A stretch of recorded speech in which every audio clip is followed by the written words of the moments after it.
আসসালামু আলাইকুম ওরহমতুল্লাহ বারাকাতুহু। ডিয়ার ভিউয়ার্স, কেমন আছেন সবাই? আশা করি ভালো আছেন। আমরা গত ভিডিওতে আপনাদেরকে একটা গণিতের ধাঁধা দেখিয়েছিলাম, সেখানে কিন্তু আমরা সমাধানটা দেখাইনি। তো এই ভিডিওতে আমরা গণিতের সমাধানটা দেখাবো, সেই ধাঁধার সমাধান। আর ধাঁধাটা কী ছিল সেটা বিস্তারিত যদি আপনারা দেখতে চান, তাহলে এই ভিডিওর আই বাটনে লিঙ্ক দেওয়া থাকবে, আপনারা আই বাটন ক্লিক করে একটু ধাঁধাটার বিস্তারিত দেখে আসবেন। তারপরও আমি একটু রিভিউ করি। সেটা ছিল যে আমাদের এখানে 1 থেকে 8 পর্যন্ত সংখ্যা আছে। আমরা 1 থেকে 8 পর্যন্ত সংখ্যাগুলোকে, আমাদের এখানে 8টা ফাঁকা ঘর আছে। 8টা ঘরে আমরা এমনভাবে বসাবো যাতে করে পাশাপাশি কোনো সংখ্যা পাশাপাশি ঘরে না থাকে। ফর এক্সাম্পল, আমরা এখানে 2টা এক্সাম্পল দেখিয়েছিলাম যে যদি এখানে 3 থাকে, এর পাশের ঘরে 2 বা 4 থাকতে পারবে না। অর্থাৎ 2 বা 4-এর জন্য বরাদ্দকৃত ঘর হইল এইটা বা এইটা, উদাহরণস্বরূপ। আবার আরেকটা উদাহরণ যদি আমরা দিই, যে এখানে যদি আমরা 4 বসাই, তাহলে 4-এর আগে হলো 3, পরে 5। 3 এবং 5 এই পাশের ঘরগুলোতে থাকতে পারবে না। 3 এবং 5-এর জন্য বরাদ্দকৃত সংখ্যা হচ্ছে এটা এবং এটা। তো যাই হোক, আমরা এই ভিডিওতে সমাধানটা করতেছি।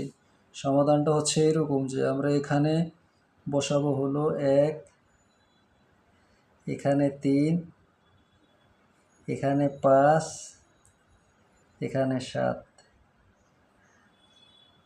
আর এখানে হবে 2, এখানে হবে 4, এখানে হবে 6, এখানে হবে 8। এটাই হলো ধাঁধার সমাধান। আপনি এখন দেখেন, আমরা যদি এখানে 1 বসাই, 1-এর পাশে কিন্তু 2 কিন্তু পাশের ঘরে নাই, 2 আছে এখানে। আবার 2-এর পাশের সংখ্যা 3 কিন্তু আবার আছে এখানে। আবার 3-এর পাশের সংখ্যা 4 বা 2, 4 এবং 2 কিন্তু এখানে। আবার 4-এর পাশের সংখ্যা কত? 3 এবং 5 কিন্তু এখানে।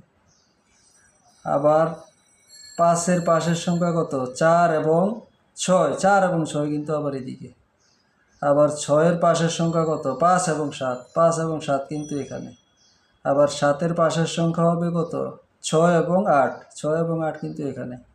আবার 8-এর পাশের সংখ্যা 7 কিন্তু এখানে। অর্থাৎ আমাদের শর্ত অনুযায়ী পাশাপাশি কোনো সংখ্যা কিন্তু পাশাপাশি ঘরে নাই। এটাই ছিল এটার সমাধান। আশা করি ভালো লাগছে। আপনারা ভালো লাগলে লাইক, শেয়ার, কমেন্টস করবেন। ঠিক আছে, এরকম আরও ভিডিও আমরা সামনে নিয়ে আসব।